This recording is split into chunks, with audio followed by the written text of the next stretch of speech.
Welcome to another Blue Room Weekly, and on a week where it's the Traitors final tonight. I don't watch it, but Liam, who's joining us tonight, is desperate to get off this recording so we can watch it later on. So Liam from the Good Times podcast is with us, and I'm also joined by Les Roberts, who's kind enough to join us as well. And what we'll be doing as the show goes on, we'll be talking a little bit about the game on Saturday, which is slowly turning into quite an important and quite a big game when the Toffees face Fulham at the Hill Dickinson Stadium on Saturday for finally a 3:00 kickoff as well, lads, which seems to be very obscure at the Hill Dick these days. But yeah, the 3:00 kickoff to come ahead on Saturday. So it is, as I mentioned, Les, turning into a bit of a big game on Saturday. And I heard you and Dave on Blue Monday, and I know that you heard us on post-match where Dave was seething. I was trying to hold it back and be calm and collective as the host. He was furious, wasn't he? And, you know, obviously, that's from the results against Sunderland. And we do have Fulham on Saturday. From a scale of 0 to 10, Les, with 0 being you're quite blasé to 10 being you're absolutely furious and going to jump around in the Mersey or something on Saturday. How angry will you be if you see that team sheet at 1:45 on Saturday and it's the same 11 named as it was against Sunderland? I'll probably be hitting about 12, I reckon, because it's just like I was just speaking to Joe. I was driving him back to his mum's down. I was speaking to him on the way, saying like, you know, it's so annoying that we've got managers who are just so sort of tied into having the favourite players, and they will not deviate from that at all. Now, Moyes has reverted to typing the fact that he's looking at these older players and go, they're the ones I can rely on. But Grealish has done next. Well, it's unfair to say Grealish has done next to nothing. He could have scored and set up a goal or two the other night. So he's still doing it, but he seems to be having less influence on games because he's got a very particular way of playing. He doesn't seem to trust the other players still, and he's getting doubled up on. So that's kind of him. You know, you maybe want to switch it around a bit. Maybe put Ndiaye in his best position on the left and move Grealish across. Do something different, even with the personnel you've got. But these older players, these more senior players, Garner Gay's not had a good season. Dewsbury Hall's dropped off massively. Garner's dropped off, I think, since his reasonably good start to the season. Tarkovsky's been dreadful. These senior players are letting the team down. So I hate it when managers just go back to that type like Moyes and says, these are the lads I can rely on because these are the old heads. When you know, Asnu might not be good enough, I don't know, but we'll leave him out the conversation because apparently he stank against Bradford in that reserve game and he doesn't look very good. But when you look at like Merlin Roll, Barry, I think bringing him off was a mistake on 55 minutes. I think he should have given him another 10 at least. Just things like that, you know, he needs to change it. So if that team is the same but's got better up front, I'll be raging about that because you know what you're gonna get. Fulham will know what they're gonna get. Fulham will prepare for that, and it could be a relatively easy game for them, even though they're in a bad run of form themselves.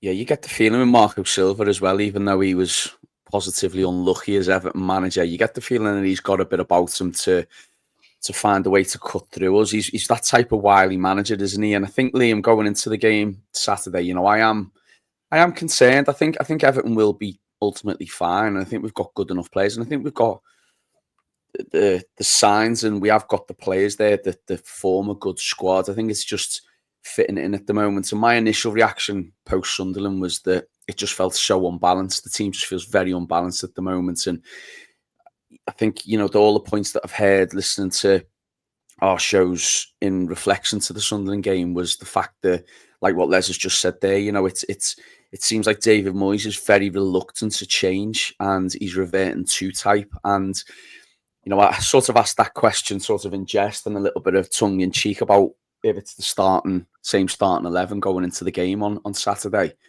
But it has to be different in some way, doesn't it, Liam? I mean, I agree with Les when he says about certain players there who've not performed, but I also feel as well that we're not playing to a lot of players' strengths. I think that Dewsbury Hall, for me, I've been a massive critic of him the last few games. I think he started the season relatively well, but he doesn't look like anything that he should be. He doesn't look like he's taking the game by the scruff of the neck whatsoever. But then I caveat that by thinking that, well, he's probably been playing in a different position that he's not strong enough to play in. So there has to be some form of change, doesn't there, going into the game? Absolutely, yeah. I mean, to speak particularly about Dewsbury Hall, my view is he really should be playing where Gay James Garner are. That's probably his position. If we're going to persist with this formation, which I think we will, I think you play him deeper. There's the there's the caveat. Well, he's not the best tackler. He's not the most destructive. Neither of the two players who are playing there at the moment. You wouldn't say either of them are particularly. I mean, Gay will obviously make interceptions, and when he's on form, can be really handy in that respect. But James Garner is not exactly a destructive player, so I think it would benefit the team as well because we'd be a bit better in possession, deeper in the pitch. Because obviously we can work the way up because he's more refined on the ball than either of those two. But I agree with you; it does need to change, and not just personnel, but like the mentality shift. It's been touched upon. I think Les and Dave touched upon really good points about it on Toffee Tuesday about how deep.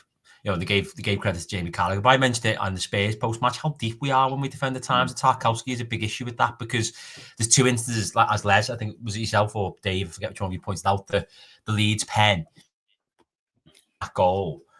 Last season, if he's 5 yards further forward, they don't happen because it's more positive. And I do think there needs to be changes. Whether Moyes will change it to the extent it needs to, I don't know, because one of the things I would say about him, looking back on Moyes historically, is he tends to make his best changes when he's got no option. Like he had to play Cahill because Ferguson and Campbell weren't fit for purpose anymore. I know Duncan has some cameos, no 4-5, but he's only got Marcus Spence. Or when he had to put Fellaini and Cahill up front a few years later, he kind of sometimes stumbles. Osman getting in the team, he stumbles on stuff when he has to. And it sounds mad, but maybe a couple of injuries might be the worst thing because it might actually make him think, but you know what? I need to do something different. And I think, I mean, I'm trying to really, I think you lads know, like I always really try to look on the positive side of things. And I think there is fine margins because I look at that first half hour, Les, and I think that's as good as we've played all season. My issue has been that we're not sustaining that for a full game. Now, I read some of the comments to post-match and one of our listeners, and I think it was a very good point that he made, and forgive me, whoever that listener was, I didn't catch your name, but I did read your comment where you said that, what team in the Premier League dominates for 90 minutes? And I think that's a very valid point. I think even the best teams don't do it for the whole game. However, I think the better teams do it for sustained periods. And I think for me, Everton just haven't done it for sustained periods whatsoever at all this season. There may be an argument for the Wolves game where we played really well, actually. They're obviously a team struggling and are down there at the bottom. So maybe there was reason enough for us to have large spells of that game where we were in charge. But I wanted Everton to really take it to Sunderland after that first half an hour, and it just felt like as soon as that chance was missed by Tierno Barry, you could sense that the Everton was in the mentality was in all the players. Then it was like, well, we're not going to win, we're going to concede. And I think the best teams and the best players go on and create more and do better and get over that hurdle.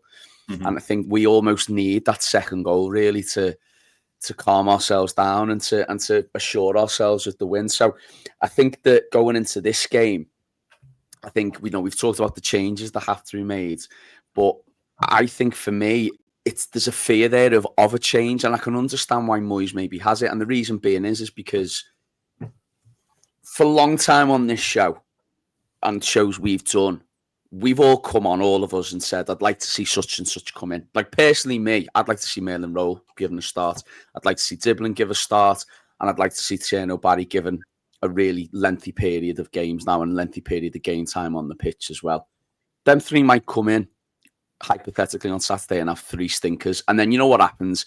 You get everyone going, where's all them people who said Tyler Diblin was good enough? Where's all them people who said they should start? Look, obviously they're clearly not good enough. Well, yeah, it's not going to work in one game, but that's the fear probably Moyes has got, that it's going to lead to something that is not good enough. And I think it's just got to a point now where it's almost like, well, all right, but what we've got at the moment is very stale anyway, so it needs some sort of adaptation, if you like. But can you sort of see it from Moyes' point of view in any way, Les? Like the way I've explained it there, can you see maybe why he's persistent with the same starting 11?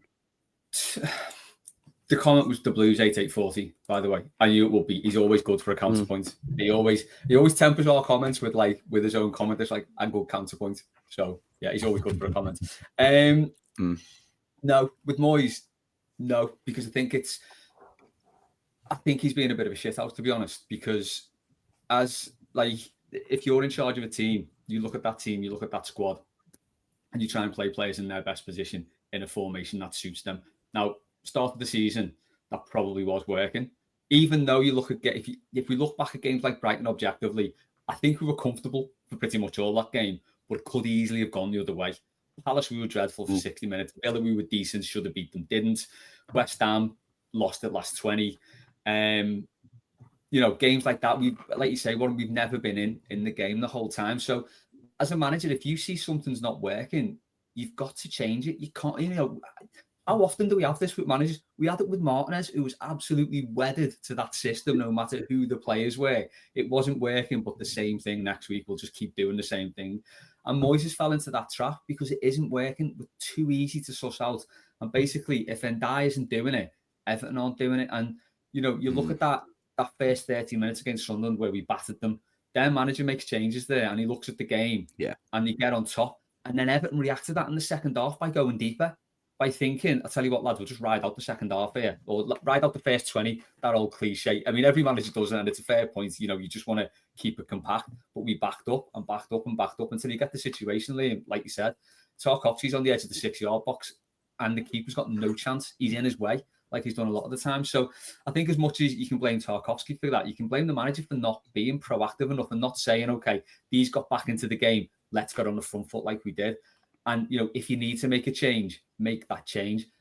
Contradicting myself a little bit there because I said he shouldn't have brought Tierno Barry off. Now, I've seen people say he was on a booking. He may have got another booking. He might have got another booking. We don't know. We've seen Idrissa Gana Gueye get a booking in the first minute, and I know he's more experienced, and he'll play 90 minutes and, in the position he does, not pick up another booking and be fine. I think that's probably a bit of a cop-out by Moyes, as is the Dwight McNeil thing, saying he's been doing well in training, because no one can argue with that. No one can say he hasn't because we haven't seen it. So I just think he's being a bit of a coward with the team. He's got a lot of resources at his disposal there and he isn't using them. And to your point, Liam, it does feel like he's better when he's just got 11, 12, 13 players who we can go, okay, that's my team. That's it. That's us. That's all I've got. Because it kind of plays into what he says, doesn't it, about himself? We're punching above our weight. I've only got these players. There's no real hard luck story for him this season. He's like, we spent £100 million on players there that you're not using. There's a lot at his disposal and he's not using it. So anything that happens is on him, and I've got no sympathy for him, really. Yeah, I think it's the first time, probably, Liam, since he's come back, David Moyes, where there has been a fair amount of criticism levelled at him. And I think he could sort of get away with it last season because he's come into a squad that wasn't scoring, that wasn't doing anything on the pitch. And if we didn't do well, it could be put down to, well, it's Dyche's team.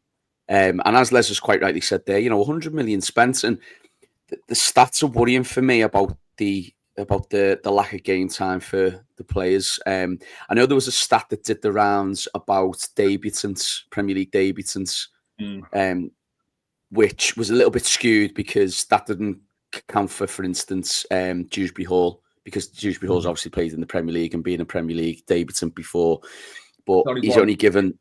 It was the young players.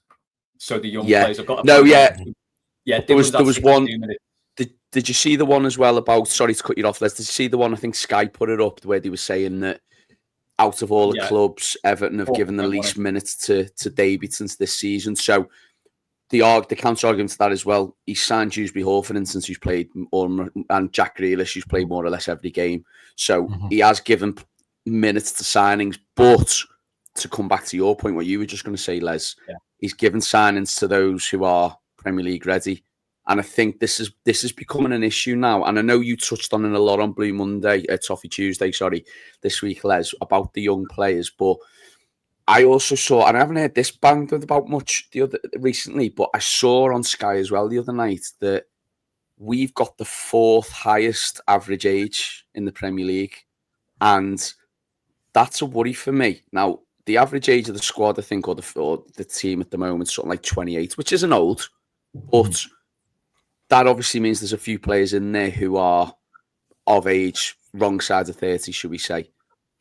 It definitely feels to me like there needs to be an injection of youth. Now, if we look at Tyler Diblin for a second and we focus on him, come with a lot of fanfare, and I think we probably all expected him to not maybe be the best player and set the world alight straight away, because he's come from a lot of money. He's ultimately come from a relegated and very poor side in Southampton that got relegated last season. But all the discussion and all the discourse on him was, wow, this could be one of the best young players.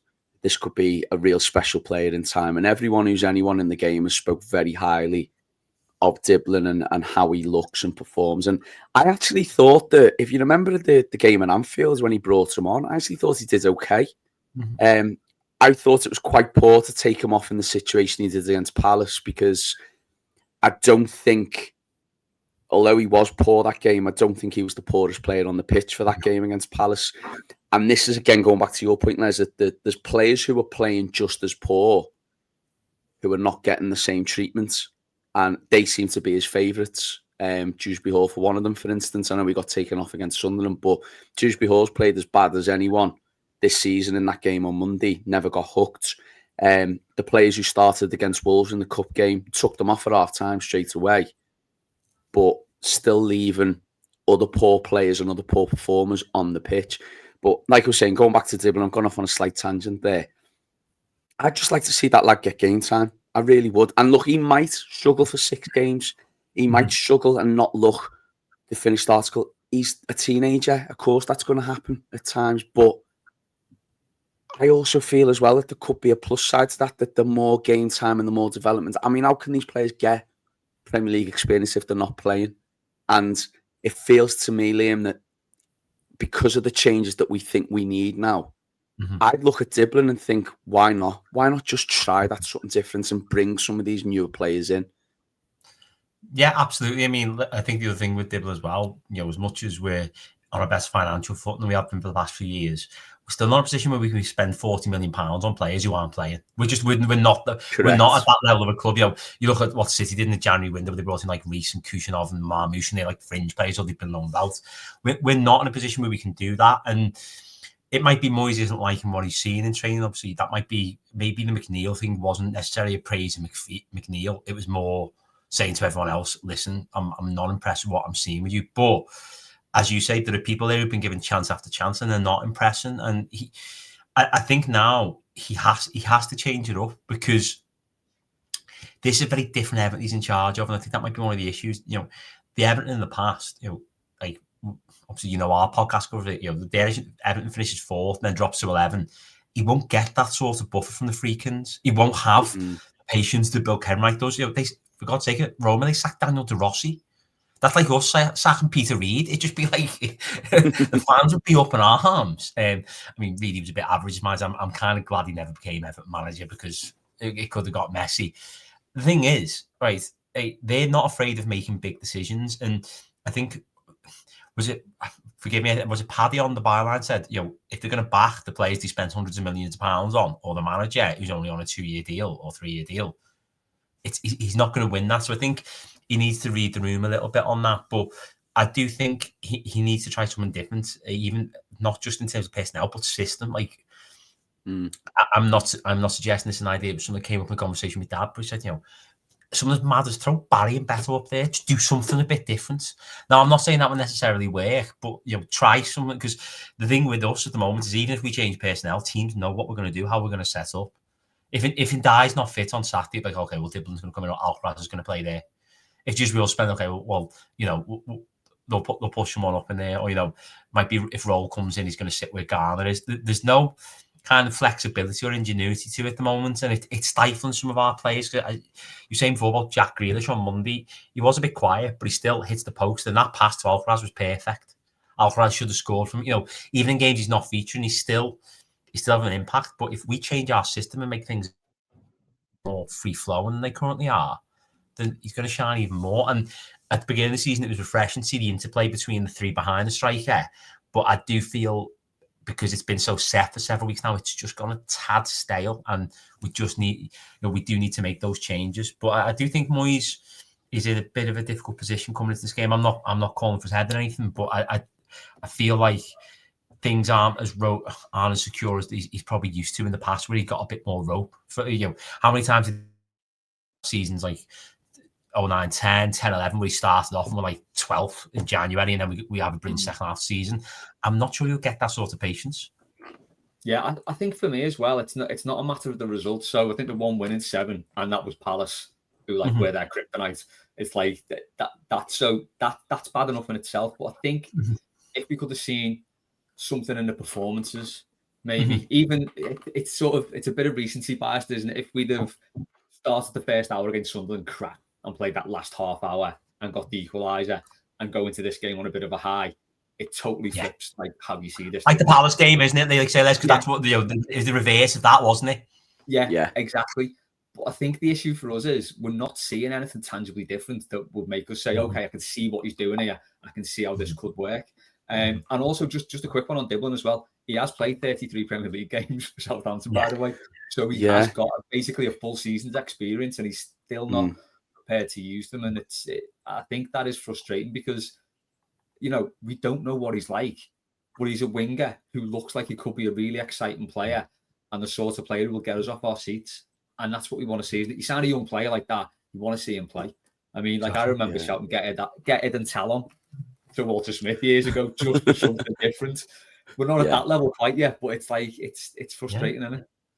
And players become like they become more of a myth the more they're not used as well, like Tal. You know, then there becomes a pressure from the fans of, well, he's got to be the answer because this isn't working and he's not being played. So it then kind of begets itself, doesn't it? Because the longer you leave it, the more pressure there kind of is on the player. Definitely. And this is the thing that I think maybe there's a bit of concern for me is that, look, we're all doing that thing what we do as football fans. We're asking when things aren't going well for something different and players to come in. And I think back to last year when Calvert-Lewin was injured, and then I think Doucouré was out for a spell, and we were all desperate for them to be paired up because the last time we'd seen them paired up, they played fairly decent together. And then they had a couple of games together and it didn't quite work. And then everyone was like, well, I thought this was meant to be saving our season, and it didn't quite work that way. And like I said earlier, Diblin could very well start the next 2 games and look really poor. But it just, I don't know, it just feels like to me that it needs to have a little build up of momentum of these players playing, because I think going back to, you know, we've gone on about it a lot now, and I'll obviously move on to something else in a second, but I think just starting these same players all the time, I think when I saw that team on Monday, I just had a huge sigh of like, what are we doing this for again? What's he doing? Why hasn't he changed something again? And the thing is as well, I think some of the players who've been featured, you know, particularly Merlin Roll, have looked decent when they've come on in a cameo role. So I don't know. It's a very strange one at the moment, and I can't quite figure out what's going on in David Moyes' head. And look, I still ultimately believe that he is a very good Premier League manager, and I still ultimately believe that he will get us some decent wins this season. I think he's got it in him to have the odd shocker now and again, like he always did. But, you know, I think things are leaving themselves out. And look, as we know, a win on Saturday could change it all. But I think one of the things that we'll be accused of, Les, and one of the things that all podcasters do whenever they do a football podcast is they get told, well, what would you do then? You're saying the manager should do this, should do that. Well, what would you do instead? So, $1 million question to you. What would be the 11 you go with? Because I think we've all probably got a different idea of how players we'd like to come in. But saying about the players we'd like to come in and then fitting them into a system or a formation that'd look decent on paper is a different story. What do we do, or what would you go with as the 11? And then, Liam, if you want to follow on with the same question, what you go with afterwards, then I'd like to hear both your starting teams. Okay, let's have a go with this then. So with Pickford in goal, obviously. I'll throw James Garner right back. And even though the thought of Michael Keane and Jake O'Brien does terrify me a little bit, I think I'd give them a go together, because I just think Tarkowski's becoming a bit of a liability and he needs some time out. Because I don't think he's fully fit. He's not had the pre-season again. And I just think it takes him so much longer to get up to speed. And off the back of his first big injury of his career, the captain of the end of last season. So Mikalenko left back, because there's not really much choice there, is there? Middle, I'd drop Dewsbury Hall back. I'll probably start with Garner Gay and Dewsbury Hall in that midfield. I'd like to bring Merlin Rolling, but I don't think I'd like to start 2 brand new midfielders in that too. This is going with the same formation, by the way. Then in the 3, I think just try something different. Maybe go put Ndiaye on the left, because I think he's more of a key player than Jack Grealish at the minute. So put him in his best position. Grealish in the 10, Diblin on the right, or Grealish, Ndiaye, Alcaraz in the 10, and then I put Barry up front again. So I think that's how I change it. I drop Dewsbury Hall, like Liam said. I drop him back because I don't know who gave him or Moyes the idea that he's a 10, because he's not at all. He's not got any attributes that make him good in that position. And that's what I do. So I'd probably look at keeping that formation, because that's obviously the one the team's used to and the team works with. But we've got players to move it around, so I'd move that front three around really and do something different. I think I'd probably start with Ndiaye. Yeah, Grealish and Hibbling. Go with that. Even though I really do like Alcaraz as a player, I think I'd try that. I agree with an awful lot what Les says, but I'll offer something else just for the sake of argument and entertainment, because this is a podcast after all. I'd bring Travers in. No, I wouldn't. No. Pickford in goal, and maybe it won't work, but he played well for Ireland in the international break. Maybe give Seamus. We've got a week till our next game. Give Seamus some run out. I agree with O'Brien and Keane in the middle. And then where it might be a bit more controversial is the reason I'm saying Coleman right back is I drop Garner into left back, because I think Michalenko has been really poor recently. I mean, that Spurs performance was a Hall of Fame, and I don't mean that as positive. I'd be tempted to bring Maitland Rowland, but I think Les is absolutely spot on in the idea that 2 new centre mids, sitting centre mids, not many managers would do it, and David Moyes is definitely not going to be the manager to do it. So I'd probably go for Dewsbury Hall and Gay as the 2. And then how I would do it, and I do think we need to manage Barry from a personal level, not just a football level. But if I mentioned this on post-match and not against Spurs, not everyone's up for this, but I would be minded to have Diblin on the right, Grealish on the left, Alcaraz as the 10, and Ndiaye as the false 9, because he played up top when he was at Sheffield United. The other thing that kind of gets overlooked in it as well is he is the best finisher at the club. Yeah. I know everyone jokes about Keane, but he is the best finisher we've got. I think he can make it stick. And also, when you look at Grealish and Diblin as wingers, they're not sort of the old-fashioned wingers like goes and hits like Kevin Sheedy, hits the byline, whips the ball in. So we're not going to play that type of football. If we've got Dewsbury Hall deeper, we'll probably be a bit more progressive.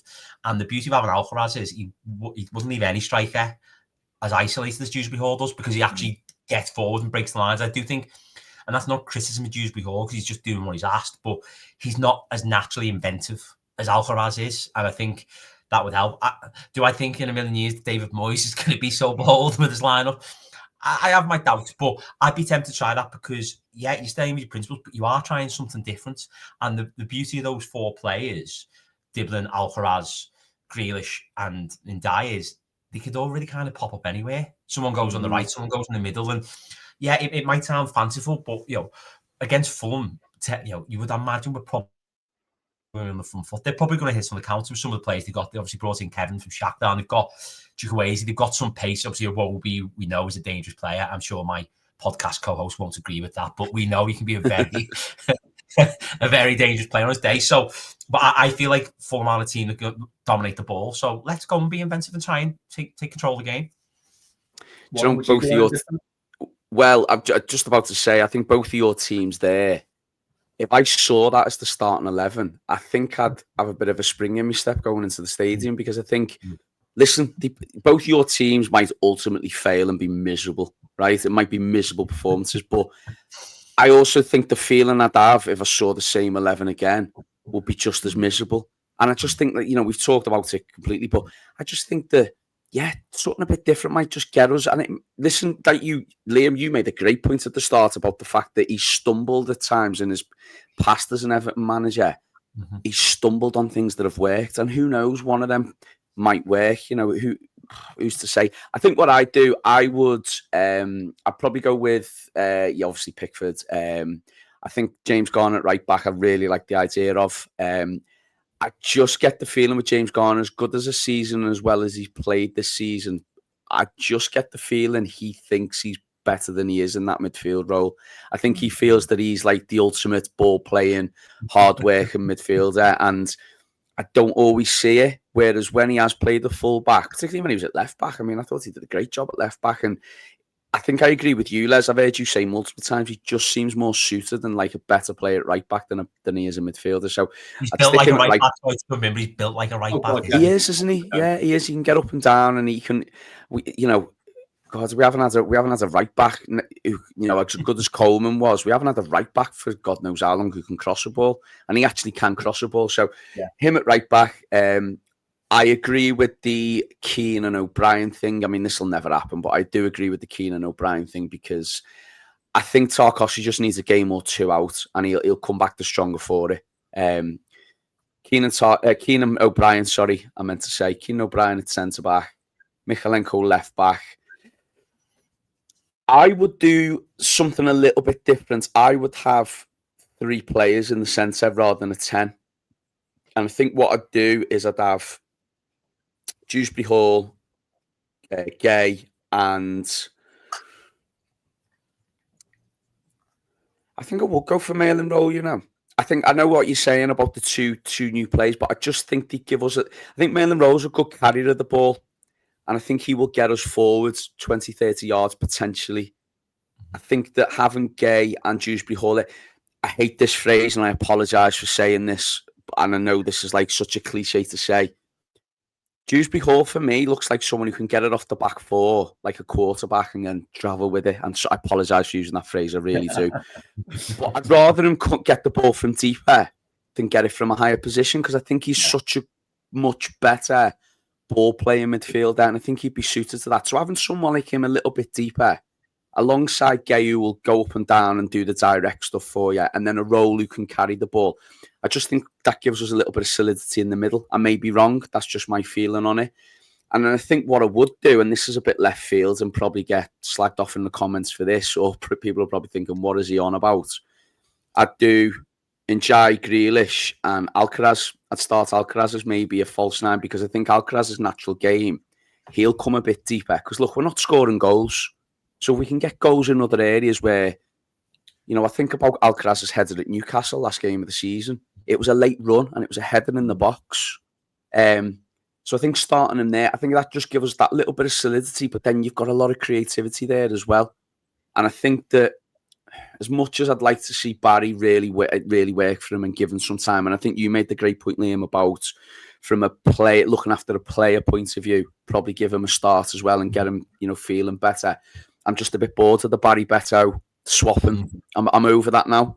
And I think to your point, Liam, as well, I think if you've got Alcaraz, Grealish and Njai, they could be quite fluid and interchangeable. You could have Grealish more central, you could have Njai more central, you could have Alcaraz on the wing at points. So although that's playing without a recognised striker, Moyes has proven in the past these teams can do well without a recognised striker. So look, that team might sound extremely left field, but I just think it's got to the point after all what we've seen so far that I think any change would be a welcome one. So it'll be interesting to see. What I will say though is there's not a chance that any of our starting 11s will be the starting 11 on Saturday. So I think that's fairly that's fairly certain, isn't it? So yeah, but I think what we'll do, we'll finish up there, lads, because I said it's a little bit of a short one tonight with the game being Monday night and the differences with the schedules. But I will finish off with asking for a little prediction, as I always do on weekly. Les, I'll come to you first. Prediction for the game Saturday? Well, one stat for me that's worrying me is Fulham haven't won away all season. They drew on the opening day against Brighton and they've not won away since. And they've conceded 2 goals in every game, at least since then. So I'm going to go 2-0 Everton. If that was Everton who conceded 2 goals in every away game, we'd be worried that we're going away from home again, and we've got the ability to. Silva did have a little bit of this in his locker, didn't he, in his time as Everton manager? So there's hope there. Liam, what are you going for? I'm going to go for 3-1. I'm going to go for Moyes to keep up his 100% league record at home to Fulham. The only time he didn't win a game was in the FA Cup in 03-04. But here's an interesting fact: who was the last Everton manager to beat Fulham at home? Was before Ancelotti. It was Benitez. Was it Koeman? It's the current Fulham manager, Marco Silva. Because we lost under Ancelotti and COVID. Dice lost 3 times in 2023, and then we drew last year. And Benitez, Lampard, Koeman, Alvarez, they never faced them because we've been beaten down and stuff. Do you know what? We've not had a great record against them, have we? I've got a great stat about that as well. Go on. So we haven't beaten them at home in the last 5. That includes the cup. Yeah. Been 2 draws and 3 defeats. Fulham had only beaten Everton twice in the previous 32 meetings at Everton, stretching back to 1925-26. Yeah. And he's now Well, in the been Premier League, it was 100% 100% until Ancelotti lost during COVID. It was because remember there was that weird thing from 01-02 to we broke in 08-09 where literally every game was a home win for like 6 or 7 seasons on the bounce. Yeah. I remember Saha always seeming to do well against them, scoring against them as well during the Moyes era. So I'm going to go for a win against them actually. Yeah, the header at the park. Yeah. I'm going to go for a stubborn 1-0 typical Moyes-like win. I think that we'll get a result that will get us happy again. It might not be a great performance, but it'll just get us back on track. I'm hoping I'm wrong, but I desperately hope more than anything. I think you made the point earlier, Les, about we've played games this season where we've not played well. Where we've not maybe got the result, but it's the performances as well. I think Everton really need a performance on Saturday just for everyone to go, do you know what? There is a squad here that can do things later on in the season, or there is a squad that is capable of achieving something. Maybe not the heights that we'd all wish we could get, but at least progress. And we just haven't seen that recently. So I think it's important that Everton turn up with a performance, and hopefully the stadium and everything we've talked about regarding that, and the crowd will be up for it. It's a Saturday 3:00 game, and that sort of thing all plays its part. So who knows? We'll see. But it will be. I think it's always a funny game against Fulham. It'll be a difficult one, but hopefully Everton can do the business. But we will leave it there for this week's Weekly. It's short, sharp and sweet with everything that's been going on this week with the Monday night game. But there's still a lot to come up during the week on the Blue Room. Tomorrow, we will be recording another mailbag, which I really look forward to every week when we do it. Always a good listen, always a good laugh to do, and always a good start to your weekend. We'll be back, of course, with post-match. The lads will be back in the Denby afterwards to discuss the aftermath of that Fulham game. Will there be changes? Won't there? I can't wait to hear all about it anyway, because whatever happens, it'll be box office on that post-match, especially when a few people have had a few bevies as well. And then all your usual stuff will be back next week as well, including Blue Monday will be back and the Byline will be back as well. Les, do you want to give a quick plug to some of the old new Borrowed Blues that are back as well? Yeah, so I've done a few of them so far this season. They're going on Patreon first for a week, and then they're going out on the normal feed and YouTube. The latest one that's on Patreon now is Adam Hardacre, who's done it's the book here, The Seat Left Empty. This book, he's written it. It's a love story based in Goodison Park, but it goes a bit deeper than that. It's a really nice book. It's a good read. So he's given us his some of his Everton favourites. I've not got anyone lined up for next week, so I need to sort that. Yeah, really good listen to all of them. And if you're, I've been happy enough and pleasured to be asked to be doing an old Borrowed Blue in the past with you, and they're always good listens, Les, and they're always good fun to do as well. Good things to talk about. Liam, I had the pleasure of listening to the first 2 parts of your recent podcast as well, which were brilliant listens. I'm going to listen to part 3 this weekend on the drive up to Merseyside when I come up this weekend to pass the time. Any other news about your pod? Any updates that you want to give us before we go? This will be coming out, I think, on Friday. We've got an episode out on Friday, which is an interview I did last November for 07-08. We talk a little bit about it, and then we go on to important stuff like music and Batman. So it'll be quite up with Les's street. And you'll see from the episode artwork, the guest we got, Ben Fenlon, he's a great guy. He actually met a Good Time Star Wars Tim. So we had to use the photo of them together at a convention as the artwork for the episode. So it's good. But and then we're probably back in the studio, and I imagine we'll be doing 2 parts for 07-08, and they'll probably be with you very soon. But I'm really excited for it. It's one of my favourite seasons. Yeah, great season. Yeah. So there'll be plenty, and if you've got a spare hour or 10, we'll be able to take them up for you. Yeah, get listening. As one of the good times SOBs, I will be firmly listening to all of them coming up. So my thanks to Les and to Liam. I've been Warren with you weekly, and we'll be back next week, of course, with another one for you. Up the Toffees. We'll speak to you soon.